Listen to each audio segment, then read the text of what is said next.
Assalamualaikum warahmatullahi wabarakatuh. Selamat pagi Sobat Bincang Muslimah. Selamat datang di podcast Bincang Muslimah, ruang bagi muslimah untuk berekspresi dalam berbagai isu. Dan kali ini kita akan membahas terkait keterwakilan perempuan dalam lembaga legislatif.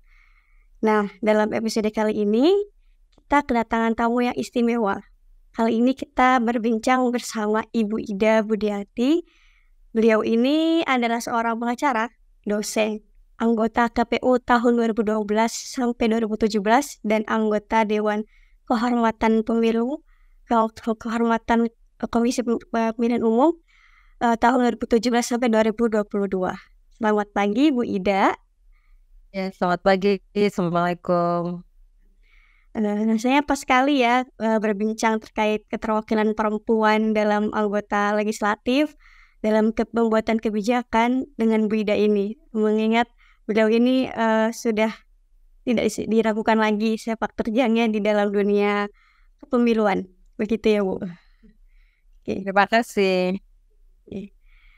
Bu, langsung saja ya berbicara tentang keterwakilan perempuan dalam legislatif atau DPR, baik DPR maupun DPD.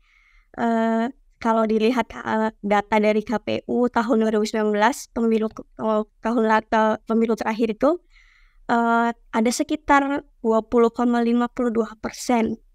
atau sekitar 118 kursi dari 575 kursi total kursi di DPR itu terisi oleh perempuan. Kalau melihat dari peraturannya ini kan baik dari peraturan undang-undang pemilu, undang-undang parpol maupun undang-undang pemilihan anggota DPR harus ada 30% keterwakilan perempuan.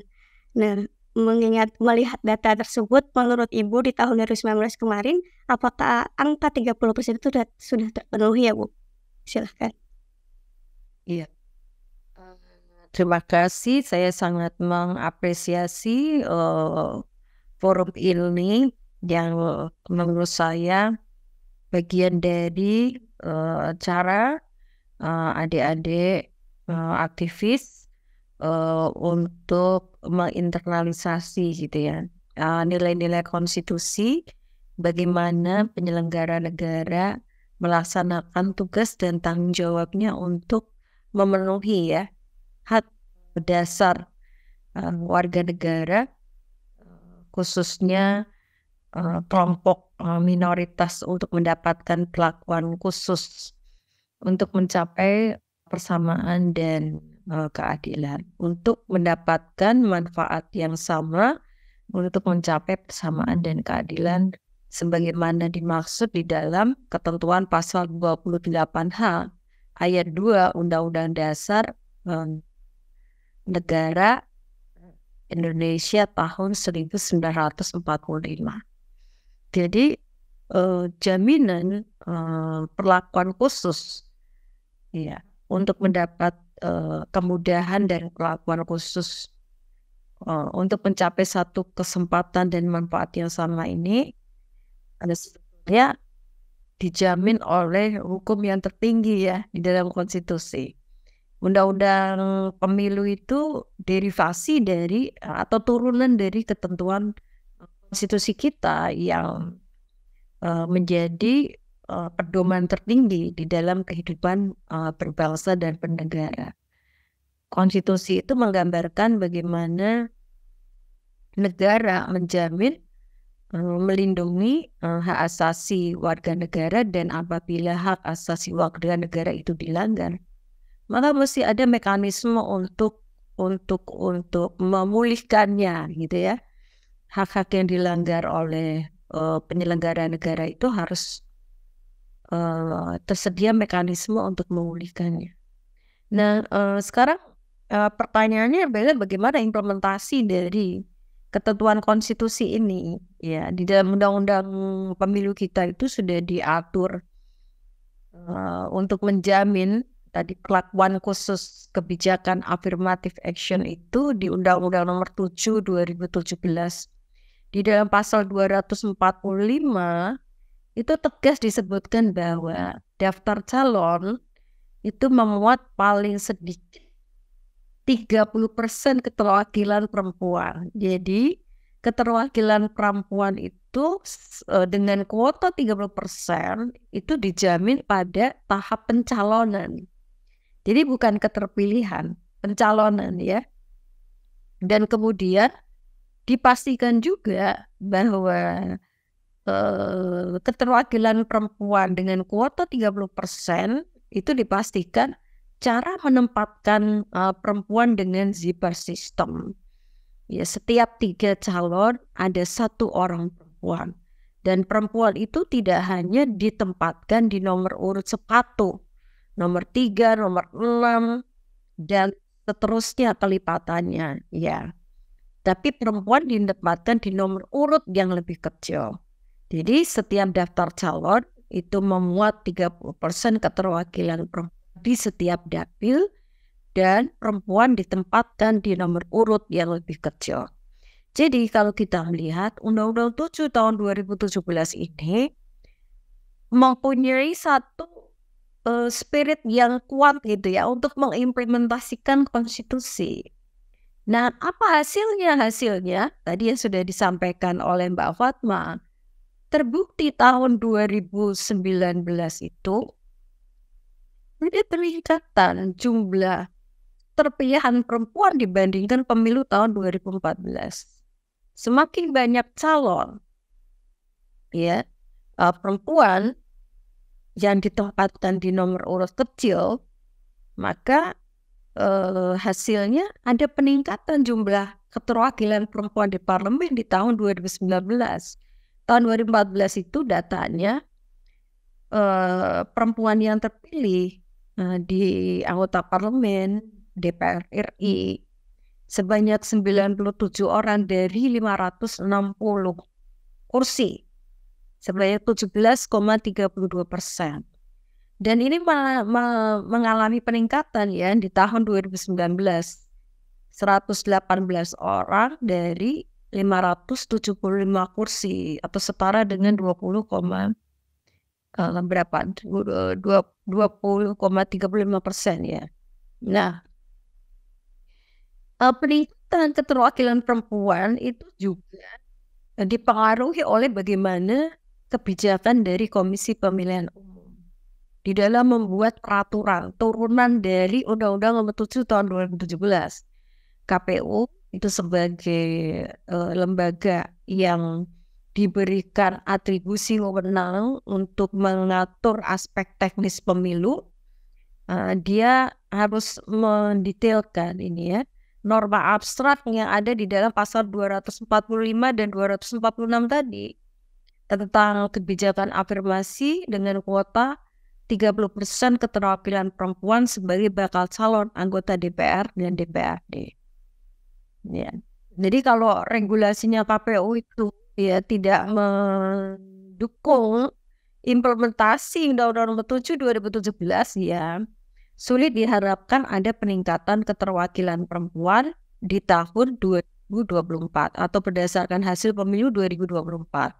Sebagaimana kita ketahui hari ini regulasi KPU mengalami kemunduran ya di dalam mengimplementasikan pasal 245 yang mengakibatkan keterwakilan perempuan dalam daftar calon itu tidak mencapai sekurang-kurangnya 30% keterwakilan. Karena KPU mengatakan bahwa apabila terdapat hasil kalian 30% itu menghasilkan angka yang di bawah 0,5, maka pembulatannya itu dilakukan ke bawah, tidak dilakukan pembulatan ke atas. Nah, ini mengakibatkan gitu ya jumlah perempuan pada daftar calon pada setiap dapil itu bisa kurang dari 30%, sehingga tidak sama persis seperti yang dikehendaki oleh Undang-Undang 7 tahun 2017. Jadi itu sekilas penjelasan dari aspek norma hukumnya ya, bagaimana konstitusi menjamin, kemudian undang-undang pemilunya menjamin, tetapi kalau tidak didukung oleh regulasi teknis yang dibuat oleh Komisi Pemilihan Umum, ini bisa mengancam gitu ya, mengancam persoalan keterpenuhan hak politik perempuan. Itu Mbak Fatma penjelasan dari aspek substansi hukumnya ya. Jadi bagaimana regulasi dibuat itu akan berdampak kepada hasil. Apakah keterwakilan perempuan itu bisa naik atau bahkan sebaliknya bisa mengalami kemunduran. Baik, terima kasih Bu. Mohon maaf tadi saya terlempar sebentar. Ya. Jadi undang-undang kita sebenarnya sudah menjamin ya Bu, dari atas, dari sumber hukum paling tinggi, konstitusi kita sudah menjamin bahwa perempuan juga berhak untuk ada di kursi pemerintahan, terutama legislatif. Tapi balik lagi, bagaimana aturan turunan di bawahnya? Apakah itu akan mendukung jika untuk hak-hak perempuan tadi apa tidak? Nah, sejauh ini terkait partai politik juga Bu, apakah menurut Ibu partai politik dalam pencalonan ini kan berarti sangat pencalonan perempuan dalam anggota legislatif ya, berarti sangat berpengaruh ya. Sering kita dengar itu ada mahar politik juga ya, bagaimana perempuan ketika ingin berada di nomor urut pencalonan nomor urut yang yang tinggi gitu, 1, 2 ataupun 3, harus ada hal yang dikorbankan. Atau aku juga baca dari beberapa tulisan Ibu bahwa ada pencalonan ganda untuk calon perempuan sebagai formalitas parpol untuk mengisi kursi 30% itu. Bagaimana itu? Silahkan. Ya, selain KP, benar sekali Mbak Fatma bahwa partai politik sebagai stakeholder ya, pemangku kepentingan utama dalam pemenuhan hak politik perempuan mempunyai peran yang sangat strategi. Karenanya pembentuk undang-undang sebelum melakukan pembaruan terhadap undang-undang pemilu itu sudah lebih dulu mempersiapkan pembaharuan undang-undang partai politik untuk memperkuat kelembagaan partai yang mengatur bahwa partai politik mempunyai satu kewajiban hukum untuk memenuhi hak politik perempuan. Ya, setiap kepengurusan partai politik pada setiap jenjang sampai dengan tingkat kabupaten kota itu harus menyertakan sekurang-kurangnya keterwakilan perempuan 30%. Nah, harapannya kalau kelembagaan partai politik itu sudah kuat dengan didukung ya, disupport oleh undang-undang partai politik, maka partai politik ini tidak akan mengalami kesulitan pada saat partai politik menjadi peserta pemilu dan mempunyai kewajiban untuk menyusun daftar calon menyertakan sekurang-kurangnya 30% keterwakilan perempuan ini. Karena secara kelembagaan kalau kita telusuri itu ya, perubahan paket undang-undang politik justru penguatan kelembagaan partai politik itu dilakukan lebih awal sebelum dilakukan pembaharuan terhadap undang-undang pemilu. Nah, bagaimana partai politik melaksanakan kewajiban hukumnya itu juga harus disupport oleh aturan teknis yang dibuat oleh KPU. Ya. Jadi politik yang sudah kuat ini justru menurut saya ini dilemahkan oleh KPU begitu ya. Partai politik yang sudah dipersiapkan oleh undang-undang partai politik untuk menjadi kontestan pada pemilu, ya, penguatannya adalah struktur organisasi partai politik itu sudah diwajibkan untuk memenuhi kuota 30%. Ya, dan kemudian kalau dari kelembagaannya ini sudah terinternalisasi kebijakan afirmasi, harapannya pada saat menjadi kontestan pemilu ini sudah sudah menjadi satu awareness gitu ya, tentang pemenuhan hak politik perempuan dalam daftar calon anggota DPR dan DPRD begitu loh. Nah, partai yang sudah diperkuat oleh undang-undang partai politik justru hari ini gitu ya. Justru hari ini dikendorkan gitu ya oleh KPU spiritnya gitu ya. Di dalam peraturan KPU hari ini cara menghitung pemenuhan 30% keterwakilan perempuan dalam daftar calon ya tadi hanya sekedar memaknai teknis rumus matematika. Kalau KPU mengatakan ini rumus yang berlaku secara universal bahwa hasil penghitungan pecahan 0,5 di bawah 0,5 itu pembulatannya adalah ke bawah. Tetapi KPU tidak mengkaitkannya dengan kebijakan afirmasi. Kalau memaknai rumus matematika dengan kebijakan afirmasi itu mestinya berapapun pecahan dari hasil perkalian itu ya dilakukan pembulatan ke atas.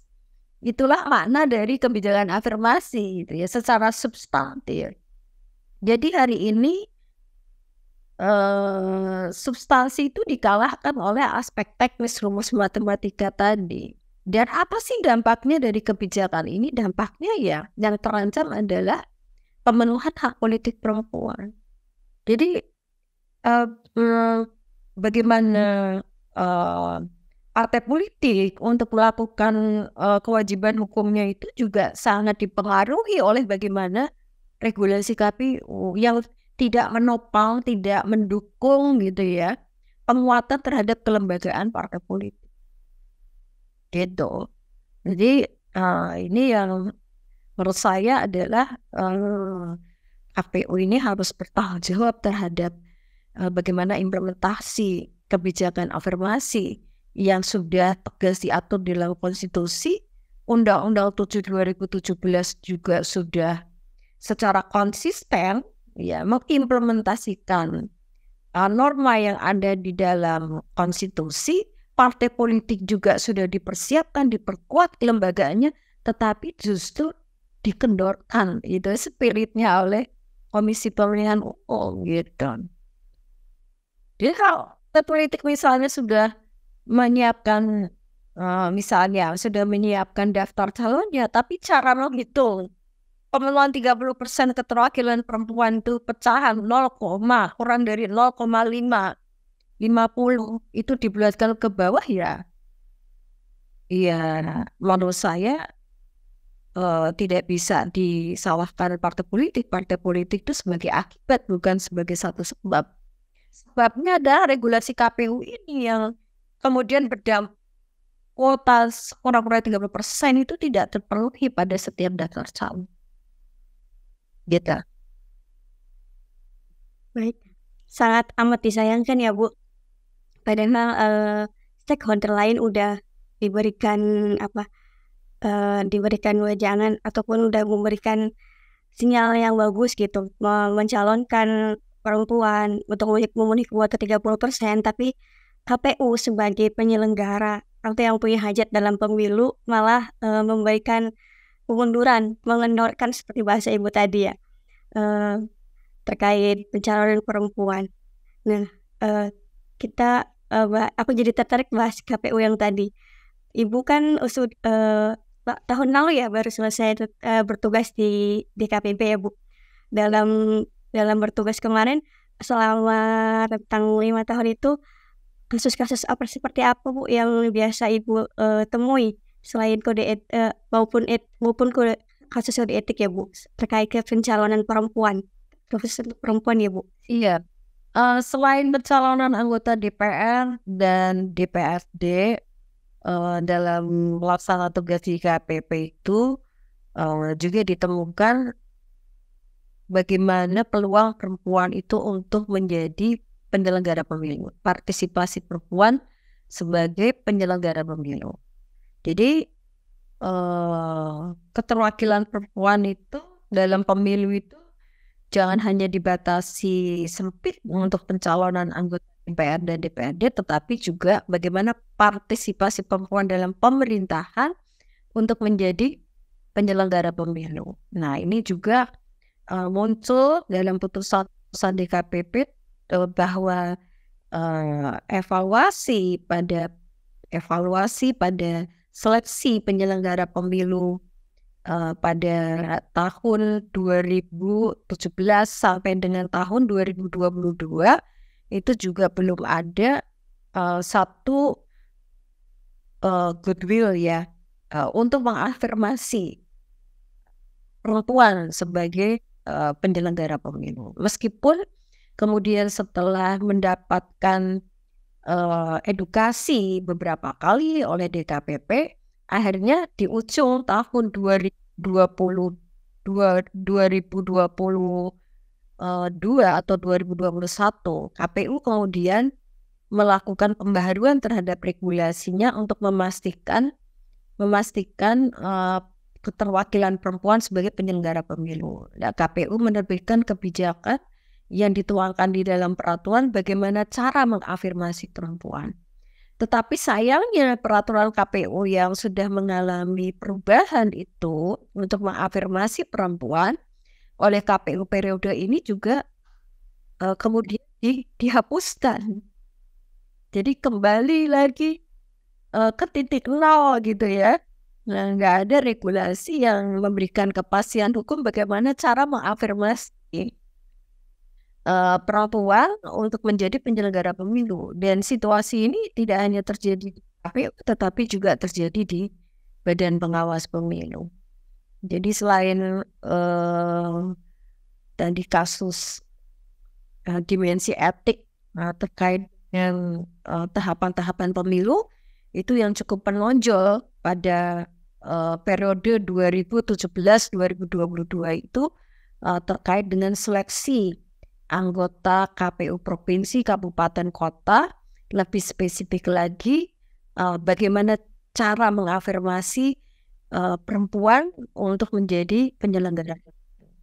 Ini yang mengalami pasang surut ya, tidak ada pengaturannya. Bagaimana mengafirmasi, ada pengaturan mengafirmasi, belum diimplementasi, sudah dihapuskan lagi.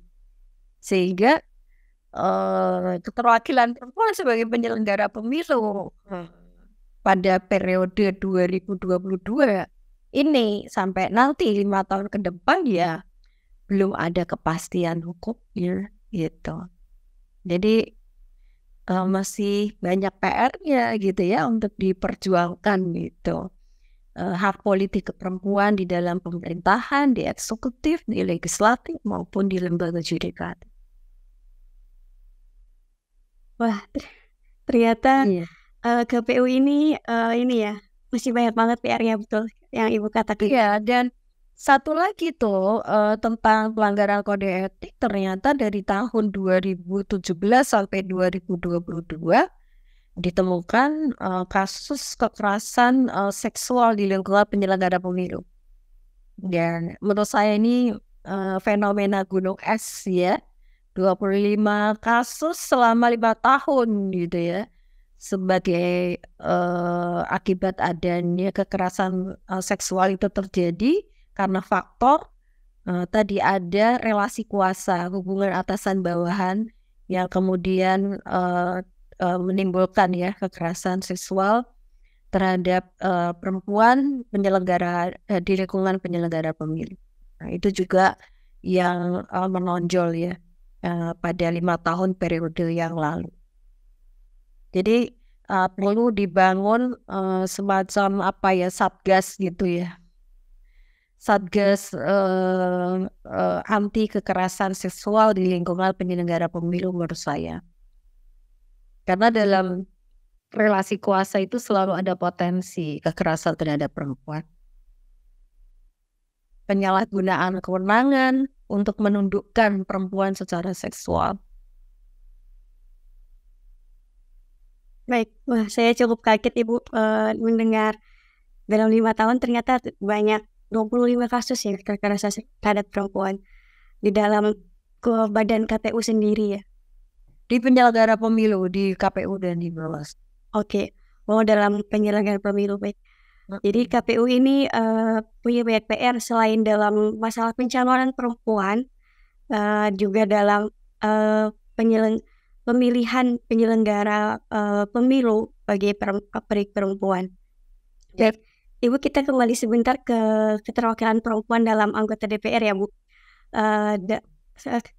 Mengingat data yang tadi sudah terpenuhinya ada signifikan peningkatan dari tahun 2014 ke 2019.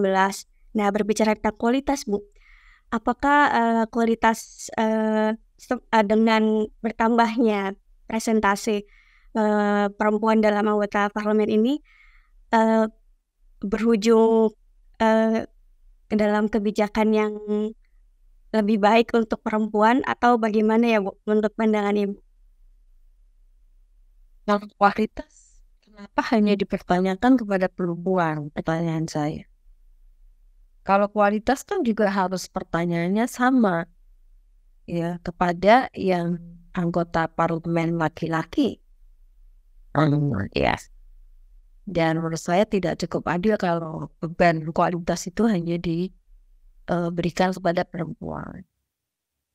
Tapi apa sih pentingnya gitu ya kepemimpinan perempuan di dalam pemerintahan, termasuk di dalamnya sebagai anggota parlemen. Ada sebuah penelitian yang dilakukan oleh UN. Melihat kepemimpinan perempuan itu tidak bisa menerima perilaku korup. Coba dikonfirmasi dengan data KPK. Itu cabang kekuasaan eksekutif legislatif lebih banyak mana ya?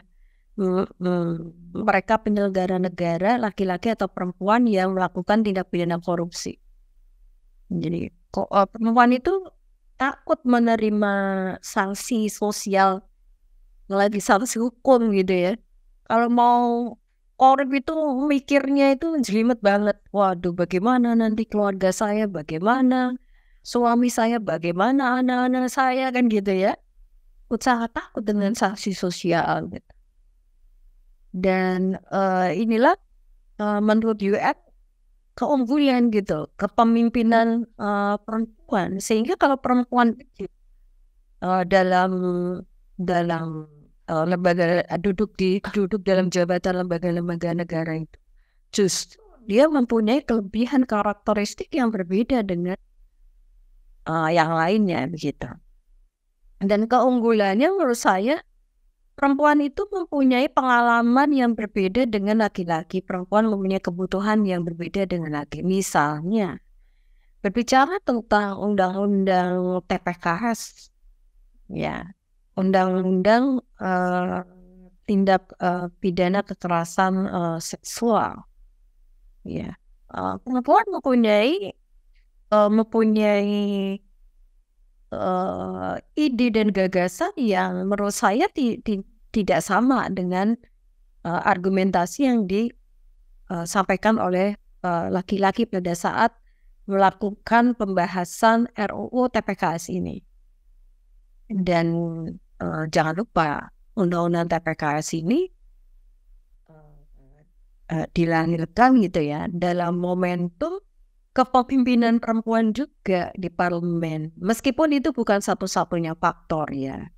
Tetapi boleh dong ini dilihat sebagai satu keunggulan ya. Justru tidak dipertanyakan untuk sekedar mempertanyakan bagaimana kualitas dan komitmen perempuan pada saat dia duduk pada jabatan di struktur pemerintahan. Jadi itu respon saya atas pertanyaan, mempertanyakan apa sih kualitas, bagaimana kualitasnya, bagaimana peranannya, ya kita lihat saja ya dari hasil-hasil penelitian dan juga produk-produk hukum yang ya up to date ya yang berkenaan dengan jaminan perlindungan terhadap perempuan. Itu Mbak. Baik, memang betul Bu. untuk mempertanyakan kualitas dari kebijakan yang dihasilkan oleh anggota DPR. Tidak boleh kita hanya mempertanyakan perempuan, karena yang di luar situ tidak hanya perempuan, bahkan mayoritas laki-laki. Jadi memang yang dipertanyakan bagaimana kualitas undang-undang yang dihasilkan oleh DPR setelah banyaknya penaikan dari anggota perempuan gitu. Ternyata kita bisa lihat dari hasil yang diperoleh ya Bu terkait kebijakannya. Salah satunya Undang-Undang TPKS ini memang ini patut kita syukuri sekali setelah lama diusulkan dan dibahas begitu lama, akhirnya di era kepemimpinan DPR yang perempuan undang-undang ini disahkan. Oke. Baik. Mbak Suci minta tolong kalau misalkan waktunya tinggal dikit lagi ya Mbak. Ini 5 menit lagi Mbak. Oke baik. Nih satu pertanyaan lagi ya Bu untuk yang terakhir. Ya. Baik. Dari perbincangan kita yang sudah panjang lebar tadi terkait KPU maupun pencalonan perempuan dan kualitas perempuan, dari jadi untuk banyak banget KPR yang akan harus dilakukan oleh KPU ya Bu, baik dalam pencalonan perempuan ataupun dalam petugas yang akan melakukan pemilu nanti. Nah, menurut Ibu pribadi apa sih yang untuk menaikkan keterwakilan perempuan di anggota DPR maupun di penyelenggaraan pemilu nanti, selain dari inisiatif dari KPU, untuk kita pribadi sebagai perempuan apa yang harus kita lakukan untuk ikut andil mensukseskan? Ini pertanyaan yang keren sekali nih ya. Jadi selain regulasi juga diperlukan satu komitmen politik ya dari partai politik yang memang mempunyai peran strategis untuk mempromosikan kader-kader terbaiknya untuk duduk di parlemen maupun di lembaga eksekutif. Kemudian yang ketiga, pada pemilu tahun 2024 jumlah pemilih perempuan ini lebih besar dari jumlah pemilih laki-laki. Dan kemudian kalau merujuk pada data KPU juga, perempuan itu lebih rajin datang ke TPS dibandingkan pemilih yang laki-laki.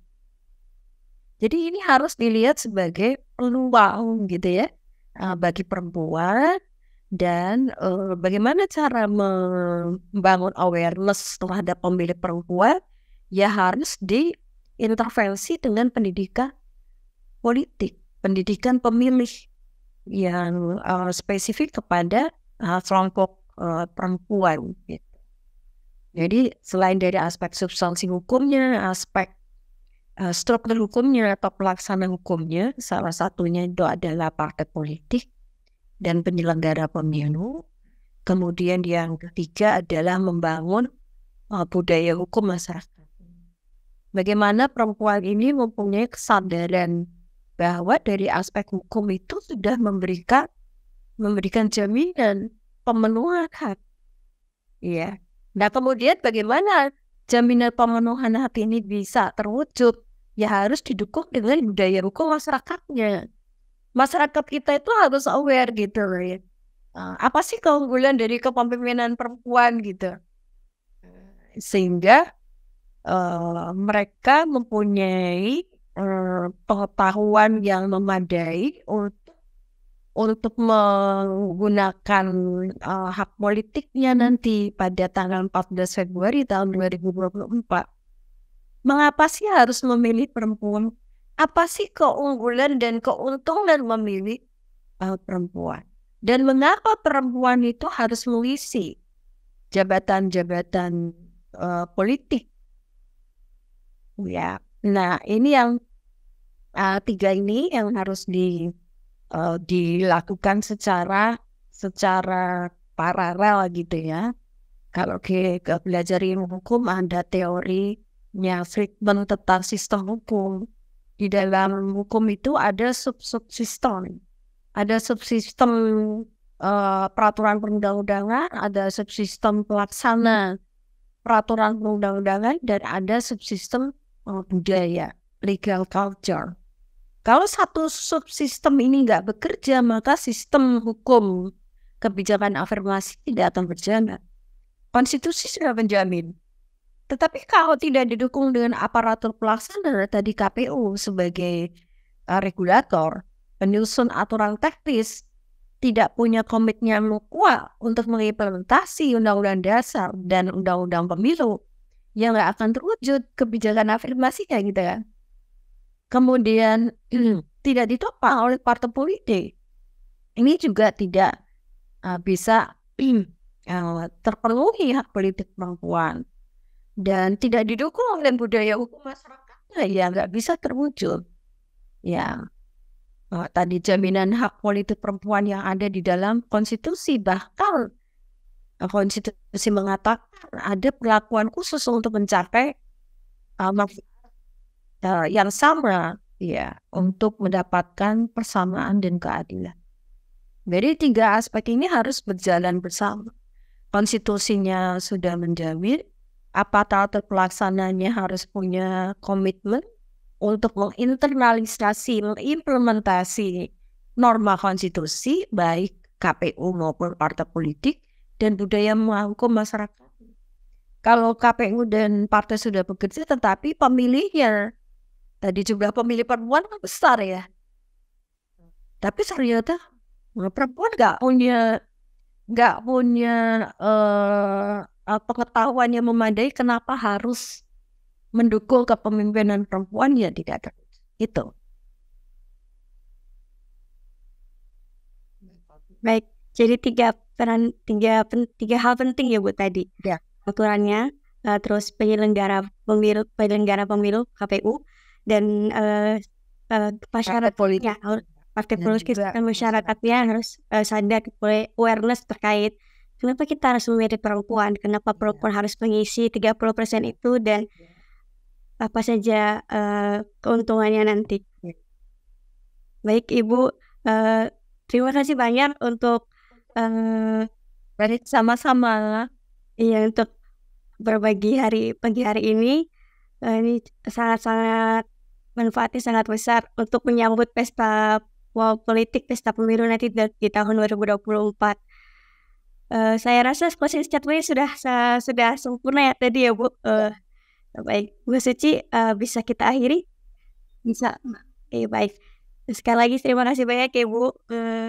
Sama-sama Mbak Fatma. Mohon maaf kalau ada kekurangan. Sukses selalu untuk Bukhari Institute ya. Baik, terima kasih Ibu. Assalamualaikum. Salam. Saya pamit ya. Terima kasih Ibu. Salam.